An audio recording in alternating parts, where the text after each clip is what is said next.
Hello, আসসালামু আলাইকুম। হ্যাঁ ভিউয়ার্স, দেখেন আছে একটা নতুন তথ্য এবং নতুন একটা জিনিস মানে আপনাদেরকে জানাতে চাচ্ছি।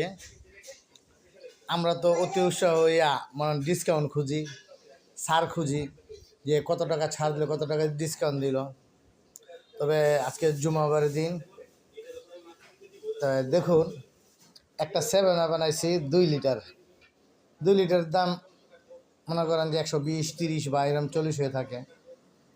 তো আজকে ছেলেকে পাঠাইছি 2 লিটার না, 1 লিটার। হ্যাঁ, 1 লিটার 750 মিলি, 1.75 মিলি, হ্যাঁ 75 মিলিলিটার। তো দাম রাখছি গেলে 99 টাকা। মানে কি লোভনীয় অফার! 2 লিটার 7 আপ 99 টাকা, 130 টাকা মূল্য, ওইখানে লেখা আছে 99 টাকা। আচ্ছা, খুশিতে তো মানে আমি